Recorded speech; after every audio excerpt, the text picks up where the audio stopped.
Welcome student in the class of science class 5, the world of the living, unit 1 and lesson 1, reproduction in plants. Lesson 1, reproduction in plants. Lesson 1, reproduction in plants.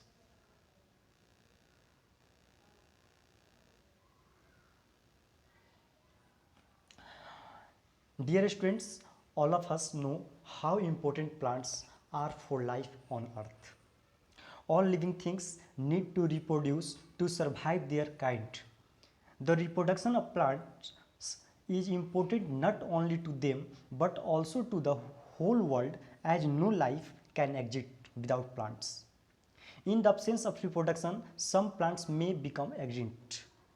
Some scientists are working hard to make sure that no plant species becomes extinct in the future. Reproduction in plants happens in two ways. First, natural reproduction, and second, artificial reproduction. Most of the plants reproduce naturally from seeds, but some plants also use other parts of reproduction. Let us now in detail about the various ways of reproduction in plants.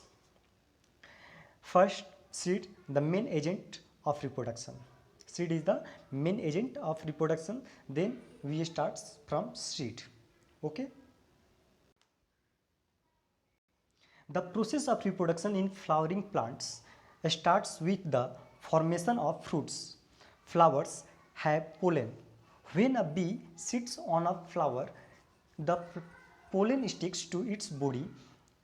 When the bee goes to another flower of the same kind, that pollen enters to a stigma of that flower. Fertilization takes place and a fruit is formed. The fleshy pulp of the fruits protect the seeds that grow inside it. Here, structure of a seed. To understand how a tiny seeds convert into a big plant, we should first understand the structure of seed. Or for this, perform an activity. Okay, students. Then, first activity, take some seeds of gram. Okay. At your home, take some seeds of gram, soak them in water for 10 to 12 hours overnight. In the morning, take one seed, it has swollen up. You will see an outer covering on it. It is called the seed coat. Now remove the seed coat. You will see two seed lips. They are called cotyledons. Now open the cotyledons. You will see a baby plant inside. The lower part of the plant is the root and the upper part is the shoot. Okay. Lower part is the root and the upper part is the shoot. Next, understand germination of seeds. What is germination? Generally, germination is the process by which a seed produces a seedling or a baby plant.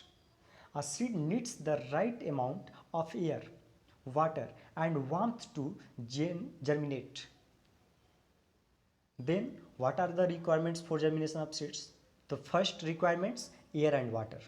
The availability of right amount of water and air are important for germination of seeds. Second, temperature. Seeds need an optimum temperature to germinate. The temperature should be neither very high nor very less. It should be in the range of 25 degrees Celsius to 35 degrees Celsius generally, approx. Third, sunlight and soil. Sunlight and soil are not very essential for germination, but a seed can germinate without soil and sunlight too. But once seeds are germinated, a right type of soil and sufficient sunlight is required by them. Next, a stage in germination of seeds. Here there are three stages generally. First stage, here no germination. Second stage, germination. Third stage, upper part becomes shoot and lower part becomes roots, means baby plant. And now discuss about dispersal of seeds. You know that Farmers sow seeds in fields and gardener in various pots and gardens. But there are many plants that grow on their own. How does it happen? Who sows their need seeds? Amazing, is it? Actually, it happens naturally. Most plants produce many seeds. If all seeds simply fell and grew close to the parent plant, there would not be enough space for the new plants to grow. So seeds are spread out over a large area where they get the right condition to grow. Okay, students? And plants cannot move from one place to another on their own. So nature has some agents to scatter their seeds. The process of scattering of seeds away from the parent plant is called dispersal. Okay? Dispersals are occurs by many cases or many forms. For example, dispersal by wind. Some seeds are very light. They get carried away to far away places by the wind. The seeds of the dandelion have tiny hairs which act as wings. They help the seeds to float in the air.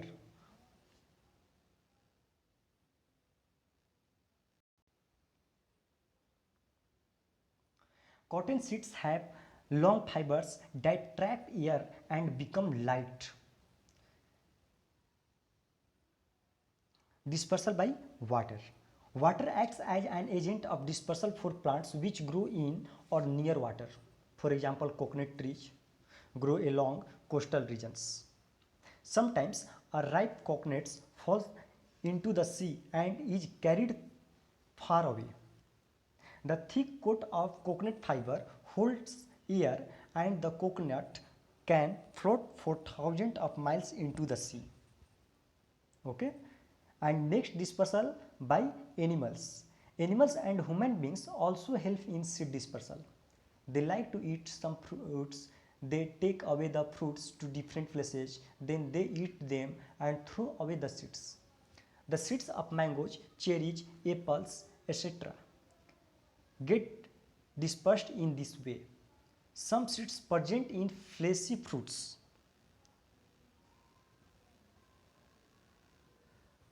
Fleshy fruits. Okay? The birds fly away to different places where these seeds are passed out in their dropping unharmed. Squirrels collect nuts like acorns and bury them for later use, but they often forget where they buried them. Later the seeds grow into new trees. The fruits of some plants like the xanthium, here xanthium seeds, in middle xanthium seeds, and sandbar have hooks or spikes on them. These fruits stick to the furry coats of wandering animals, claws of birds, or even to our clothes. This way, these fruits are carried away over long distances. Later, new plants grow from the seeds of these fruits. Okay, and next, dispersal by explosion. Some plants like the pea, geranium, blasm, and mustard have seeds in their pods.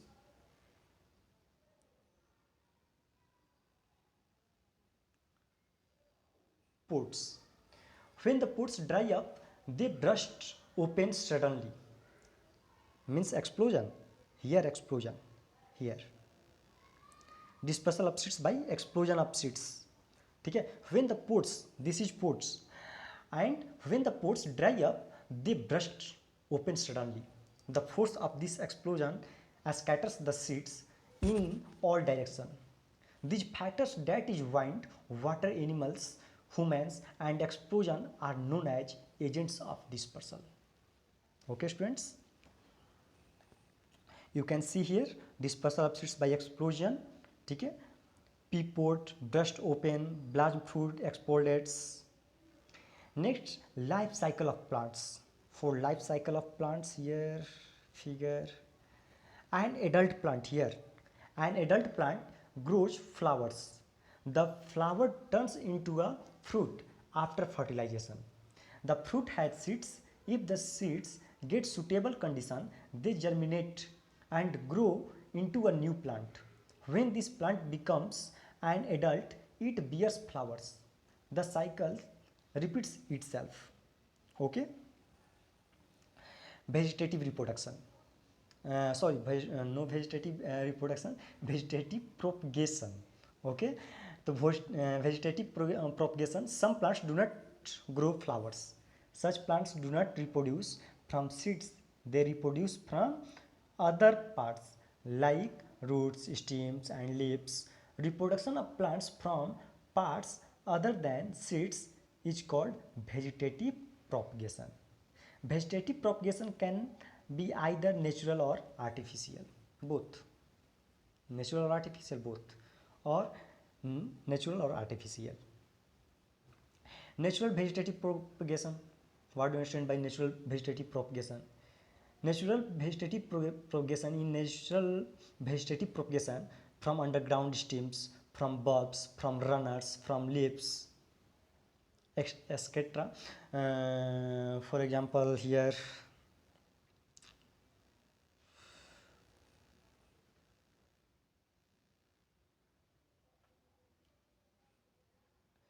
from underground stems, the potato, ginger are underground stems. They have buds called eyes on them. The eyes produce shoots that grow into new plants. A bulb from bulbs. A bulb is an underground stem with fleshy leaves. For example, onions here. These bulbs reproduce from the teeny bulblets that form on the parent bulb. Next, from runners. From runners, the stem of plants like the strawberry grow horizontally along the ground. Such stems are called runners. Runners are very weak. Tiny roots from on the runners where they touch the ground. Soon the connection with the parent plant breaks and a new plant grows. And next, from leaves. Some plants grow new plants from the edge of their leaves.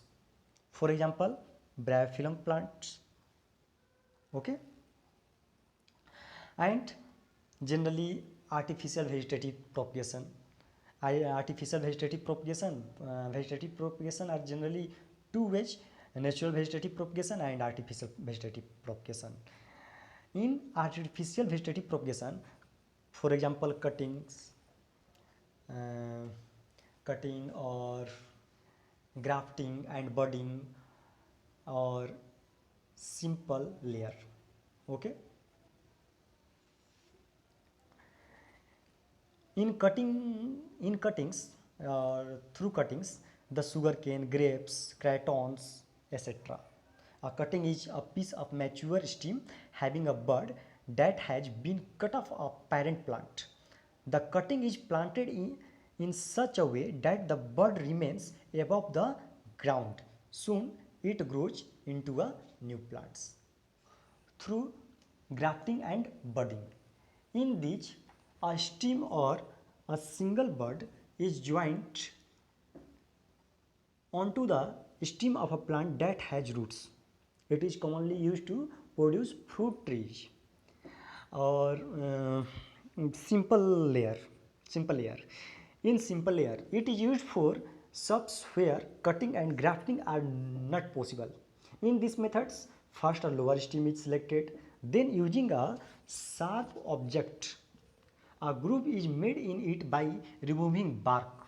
This portion of the stem is buried in moist soil. With time, roots grow on the grooved area. Now the rooted system is separately from the parent plants. Okay students, then our first chapter is finished, and in next chapter, lesson 2, we studied about animals protection and conservation. Okay, thank you.